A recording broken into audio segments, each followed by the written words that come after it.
We will start recording now. Is my volume okay? Okay. Good morning and welcome to the West Valley Unitarian Universalist Church in Glendale, Arizona. Welcome to our Zoom church service. I'm so happy you're here to share it with us, and I hope you'll join us in person when it's safe to do so.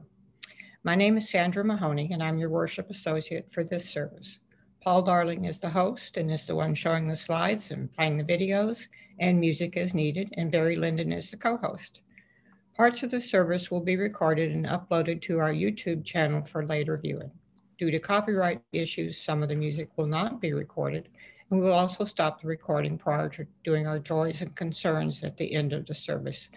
You're then able to unmute yourself and share your joy or concern. Following the formal part of the service, we will keep the meeting running for a while to allow you to chat as you would in a fellowship hour. These words are from Joan Javier Duval, minister of the Unitarian Church of Montpelier, Vermont, and I will read them with assistance from Barry. You are beloved and you are welcome here. Whether tears have fallen from your eyes this past week or gleeful laughter has spilled out of your smiling mouth. You are beloved and you are welcomed here. Whether you're feeling brave or brokenhearted, defiant or defeated, fearsome or fearful. You are beloved and you are welcome here. Whether you have untold stories buried deep inside or stories that have been forced beyond the edges of comfort. You are beloved and you are welcome here. Whether you have made promises, broken promises, or are renewing your promises. You are beloved and you're welcome here. Whatever is in your heart, however it is with your soul in this moment. You are beloved and you are welcome here. In this space of welcome and acceptance, commitment and recommitment, of covenant and connection, let us worship together. Now is the time for announcements. I don't have any announcements, but if you have them in the future, please send them to Barry Linden, and he will make sure that the worship associate has them for the service. To begin our service, Paul will light our chalice.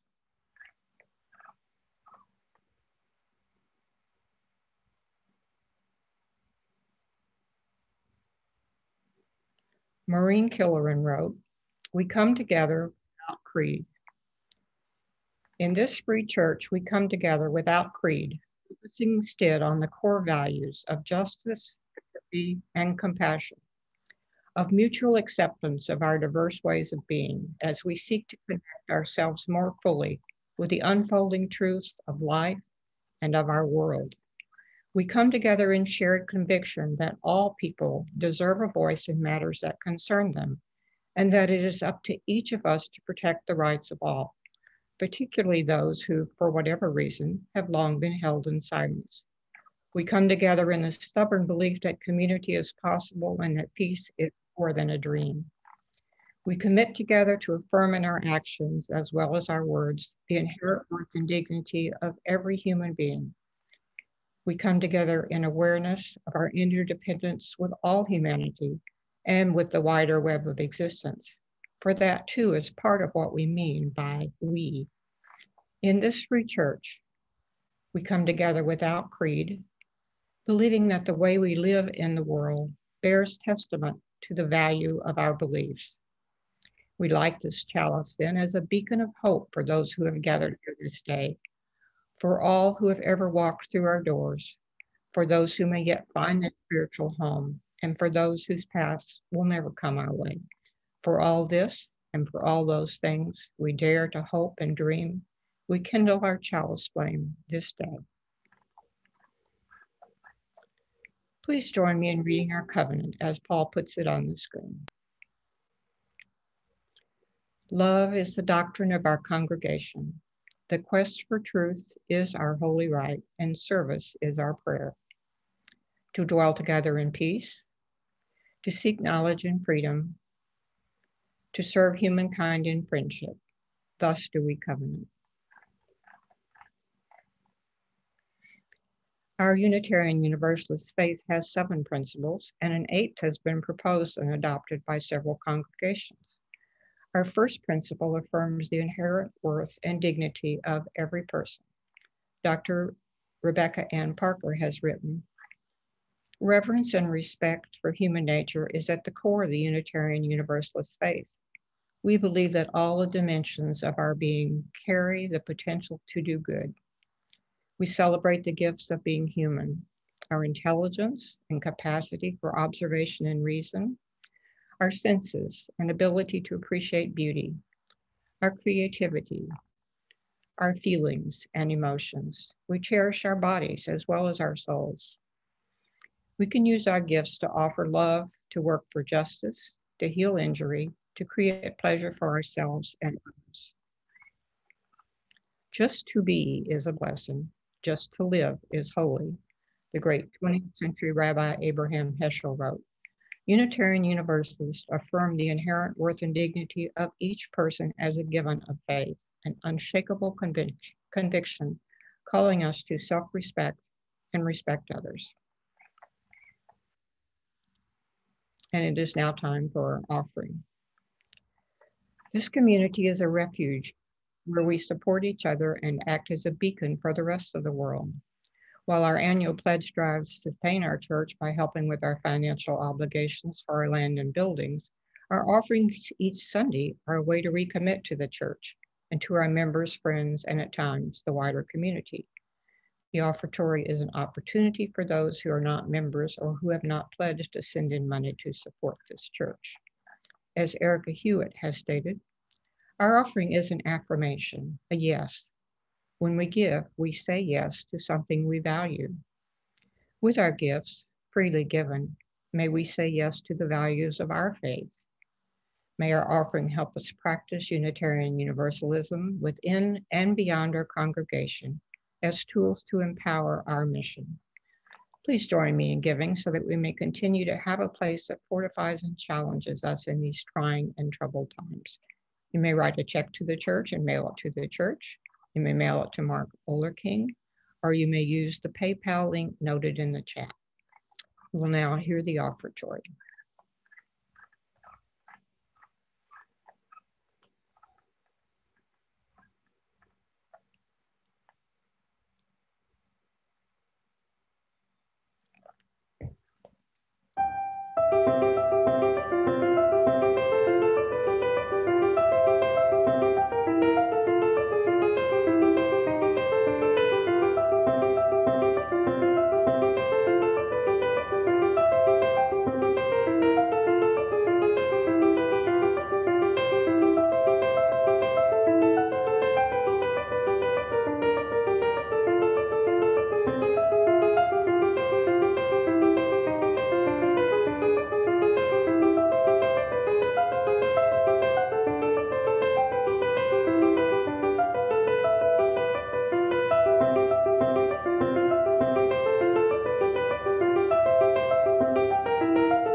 Wow, that was impressive.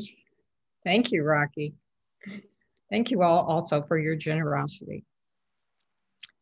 This morning's speaker is our good friend, Jim Reay, whom we are lucky enough to have as a congregant and as an occasional speaker. Jim and his husband, Mark, have attended our church since they moved to Arizona 22 years ago, and we are lucky for it. They have witnessed our congregation migrate from meeting in a Methodist church to an elementary school and then to our own property. Jim has served as worship services chair, twice as membership chair, and been on a number of other committees. He's always willing to help. All right, over to you, Jim. Thank you, Sandra. When my husband, Mark, and I moved to Arizona 22 years ago, Mark suggested that we attend church for something to do. We had been unchurched for decades and had never attended a Unitarian Universalist church, but we were aware that they were so liberal, a large UU church in Minneapolis performed gay unions as early as the 1970s. We opened up the thick Phoenix phone directory, dialed the number for West Valley Unitarian Universalist Church, and attended the next Sunday. We were amazed to find that neither the music, reflection, mission statement, nor covenant exhibited any dogma. Nothing we needed to believe to be accepted as part of this congregation. We had nothing to disagree with. We began attending regularly, establishing new friendships that continued to flourish, and we happily became involved in committees and social gatherings. We felt welcome and comfortable from the get-go.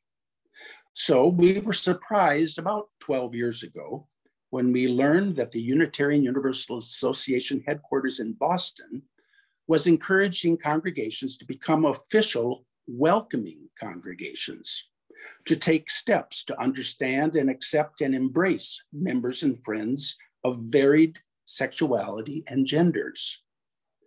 Mark and I didn't understand why it was necessary at the time, but we joined the committee out of a personal duty because we were the only gay people attending that we were aware of at that time. The Welcoming Congregation Committee did its due diligence, and our congregation was awarded welcoming status. Last year, our congregation became aware of a UU educational program titled Transforming Hearts. It is a series of 6 one-hour videos created by 2 transgender Unitarian Universalists.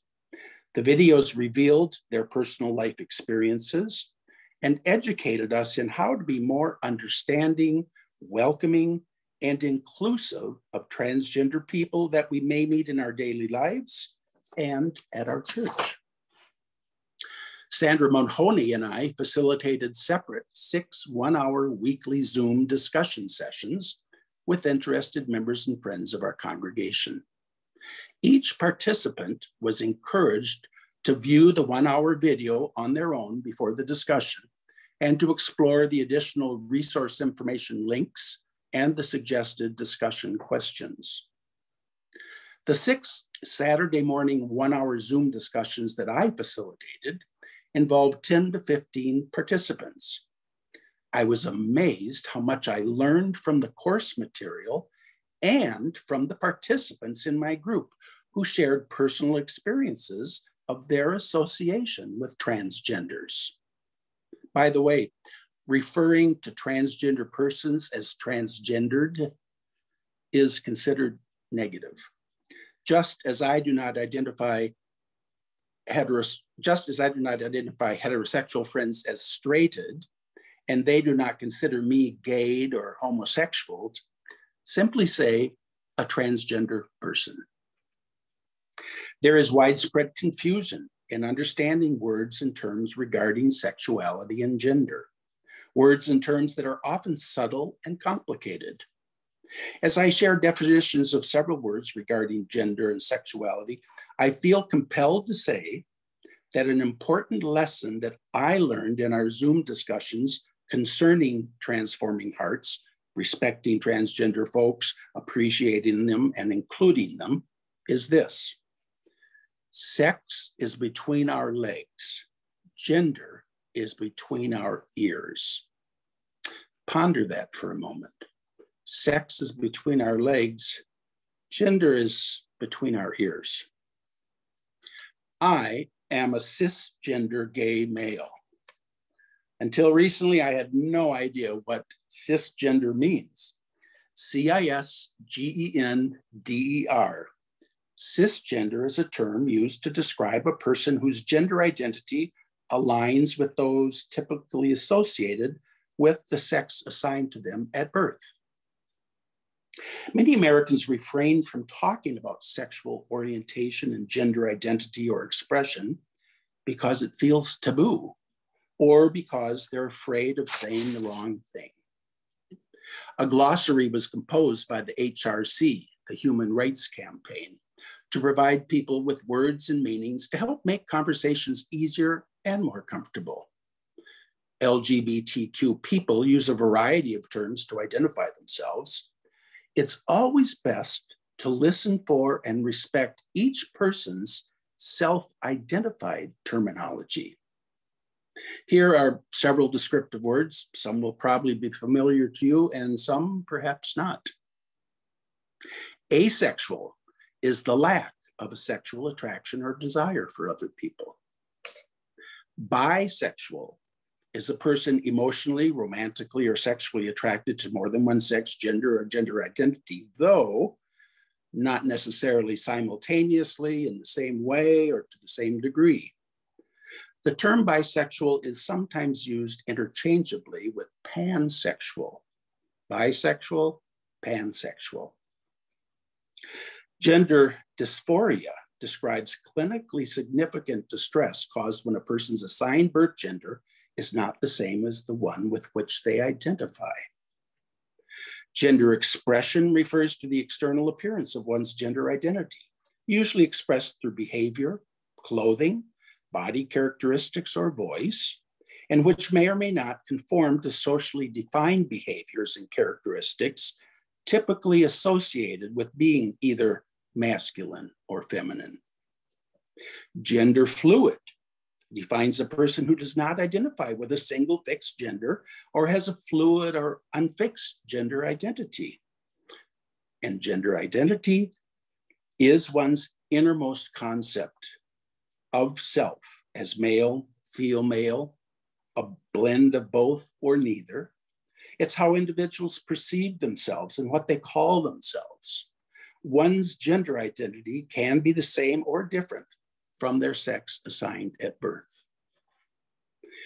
Genderqueer individuals typically reject notions of static categories of gender and embrace a fluidity of gender identity and often, though not always, sexual orientation. People who identify as genderqueer may see themselves as being both male and female, neither male and or female, or as falling completely outside these categories. Gender transition is the process some transgender people undergo to match their gender identity more closely with their outward appearance. This can include changing clothes, names, or pronouns to fit their gender identity. It may also include healthcare needs, such as hormones or surgeries. Christine Jorgensen lived from 1926 until 1989. She was an American transgender woman who was the first person to become widely known in the United States for having sex reassignment surgery. Jorgensen grew up in the Bronx, New York City. Shortly after graduating from high school in 1945, she was drafted into the US Army during World War II. After her military service, she attended several schools and worked. When she learned about sex reassignment surgery, Jorgensen traveled to Europe and in Copenhagen, Denmark, obtained special permission to undergo a series of operations beginning in 1952. Christine Jorgensen returned to the United States in the early 50s, and her transition was the subject of a New York Daily News front page story. She became an instant celebrity, known for her directness and polished wit, and used the platform to advocate for transgender people. She also worked as an actress and nightclub entertainer and recorded several songs. Christine often lectured on the experience of being transgender and published an autobiography in 1967. More recently, Caitlyn Marie Jenner, born William Bruce Jenner in 1949, is an American television personality and retired Olympic gold medal winning decathlete. Jenner played college football before incurring a knee injury that required surgery.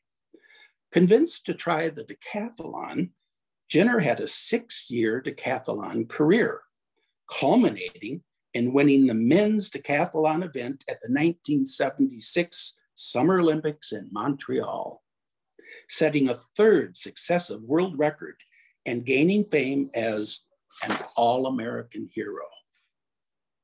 Given the official title of the world's greatest athlete, Jenner established a career in television, film, writing, auto racing, business, and as a Playgirl cover model.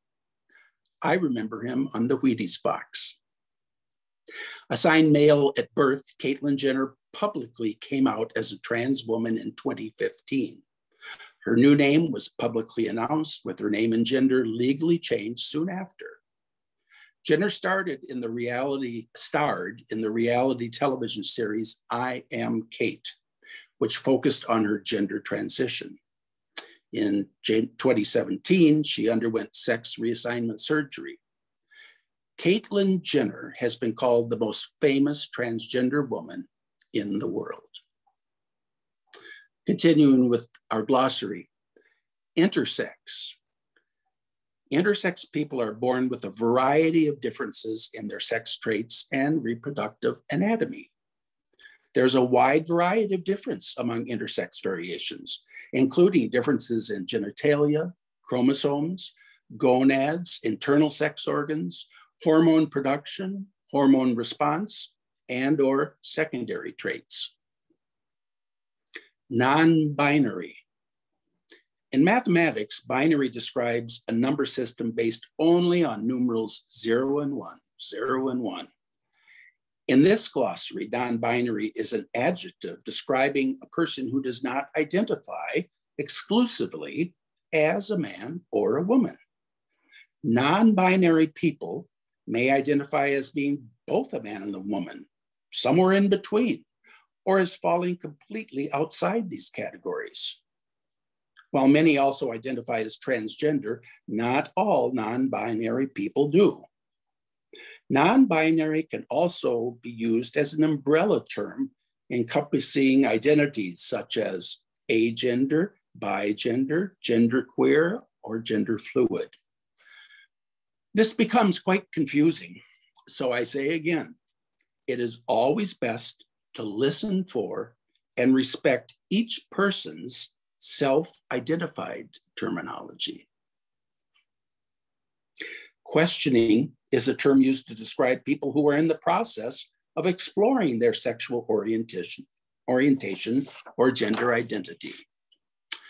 And transgender is also an umbrella term for people whose gender identity and/or expression is different from cultural expectations based on the sex they were assigned at birth. Being transgender does not imply any specific sexual orientation. Therefore, transgender people may identify as straight, gay, lesbian, bisexual, etc. Interestingly, this glossary does not include cross-dressers, transvestites, or drag queens. Those terms may or may not be used by some transgender people. Just as sexuality and gender are fluid, so is our English language. Many words have multiple meanings. For instance, I can comment on something I like by stating, "That's hot," or "That's cool." Seemingly opposite words can share a similar or identical meaning. Makes life interesting, I think. As I've been learning more about transgender issues in our modern society, I've shared with friends my interest in learning more. When I shared this thought with a friend in my Zoom book club, her eyes lit up and she exclaimed, "My sister-in-law teaches biology and terminology at a Phoenix nursing school. I want you to talk to her." The next week, I enjoyed a pleasant phone conversation with the nursing school teacher, and she immediately confessed that she knew little about transgenders, but she was familiar with intersex, formerly referred to as hermaphroditism. I asked her if there's anything regarding transgenders in the curriculum that she teaches. And I stated further that I believe it's important that nursing students be cognizant of sexual and gender diversities because they will be entering a profession placing them in direct contact with people's bodies. She answered, "As a matter of fact, there is nothing about varied sexuality and genders in the nursing curriculum that I teach. But I agree, it is something that should be included. Alfred Kinsey was a professor of entomology and zoology who in 1947 founded the Institute for Sex Research at Indiana University. Alfred Kinsey was a professor, Alfred Kinsey created the Kinsey scale and is known as the father of the sexual revolution. The Kinsey scale was created in order to demonstrate that sexuality does not fit into two strict categories, homosexual and heterosexual. Instead, Kinsey believed that sexuality is fluid and subject to change over time. Instead of using sociocultural labels, Kinsey primarily used assessments of behavior in order to rate individuals on the scale. Kinsey's research, many decades ago, revealed that the world is not to be divided into sheep and goats. The living world is a continuum in each and every one of its aspects. Transgender history in the broadest sense includes examples of gender variance and gender nonconformity in cultures worldwide since ancient times. This history is prior to the coining of the modern term transgender.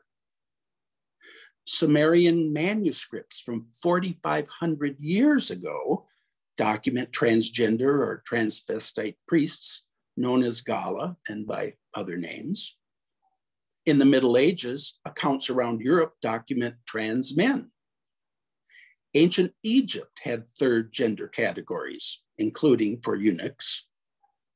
Among some Africans in Kenya, male-assigned priests dress and style their hair like women and may marry men and have been compared to trans women.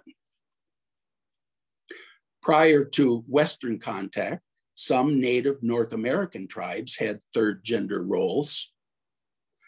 In several pre-Columbian communities across Mexico, anthropologists and colonial accounts document acceptance of third gender categories. Prior to the 16th century arrival of Spanish conquistadors, the Inca Empire in Peru revered third gender persons and organized their society that made room for masculine and feminine ambiguity.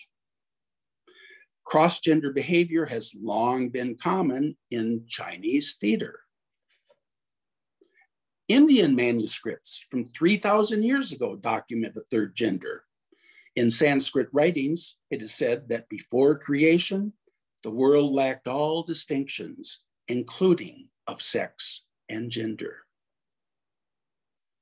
Have you ever noticed that when you purchase a new car, you begin recognizing many other models like yours on the road? As I've studied the past several months, attempting to better understand and sympathize with transgender issues, I recognize that there are many articles each week about transgenders. Unfortunately, many stories report crimes against our transgender neighbors. Mistreatment, beatings, and murders. Why so much violence when there have been transgender people appreciated and respected throughout history? According to the Human Rights Campaign, during 2020, at least 37 transgender people in the United States were violently killed. The Human Rights Campaign is the nation's largest lesbian, gay, bisexual, transgender, and queer civil rights organization. They released an epidemic of violence, fatal violence against transgender people, which is a distressing report honoring the transgender people who were killed last year, shining a light on data of the epidemic of violence. The Human Rights Campaign said, quote, "These victims, like all of us, were loving partners, parents, family members, friends, and community members. They worked, went to school, and attended houses of worship. They were real people who did not deserve to have their lives taken from them." As we work to ensure that they are remembered with dignity in death, we will also continue to uplift the resilience and humanity of the entire transgender and non-binary community. End quote.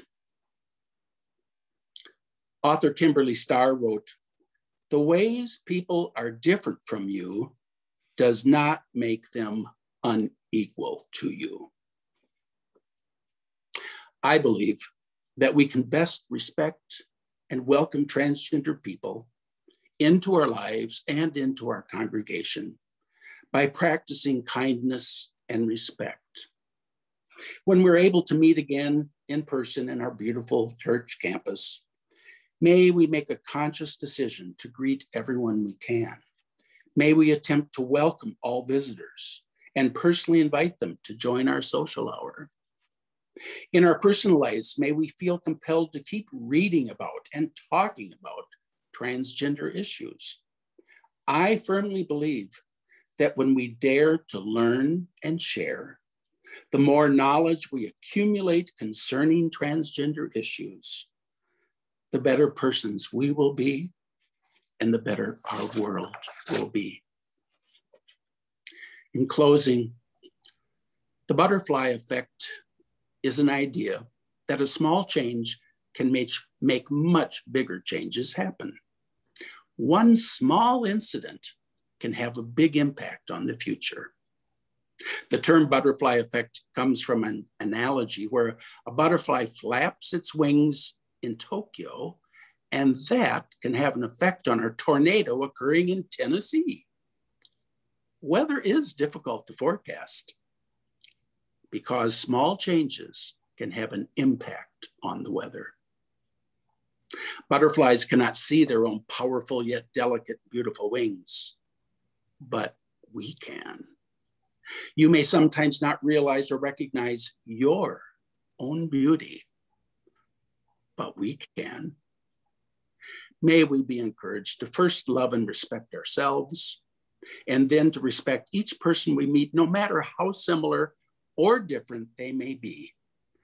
We can learn something from everyone. Namaste. Thank you, Jim. That was so interesting. Thank you for sharing that information with us.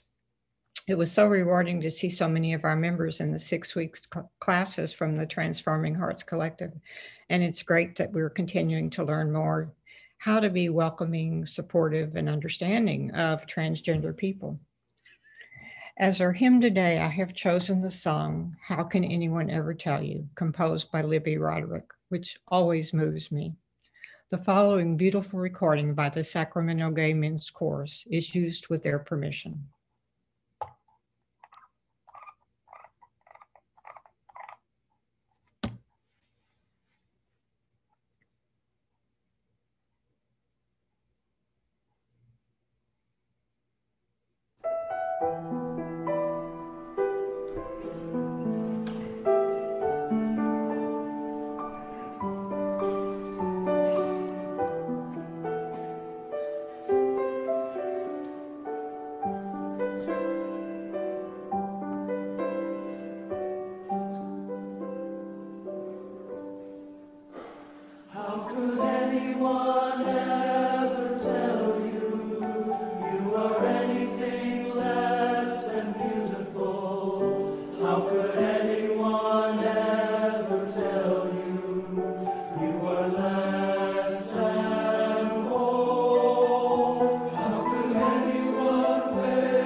Wow, I want to stand up and clap. Who knew signing could be so graceful? That's just beautiful. Words to live by. Please join me now in reading our mission statement, which Paul will put on our screen. Even though I will be the only one you can hear, please read it aloud with me. We agree to provide a safe place to celebrate diversity, draw inspiration for living better lives, foster social and environmental justice, and compassionately support each other in our spiritual searches. As this chalice is extinguished, I want to thank everyone who made this service possible. Paul for hosting, Barry for co-hosting, Kelly, Rocky, Paul, and Joe for the music, and Jim Ray for that wonderful talk. I also want to thank all those who work behind the scenes to make this church a going concern. For our closing words, I've chosen words by Maureen Killeran. No matter how weak or frightened we may feel, we each have gifts that can make a difference in the world. In this coming week, may you do at least one thing to support the broken, to welcome the stranger, to celebrate what is worthy, to do the work of justice and love. Be strong, be connected, each day act so you may be a little more whole. We will now stop the recording and go to our postlude when our heart is in a holy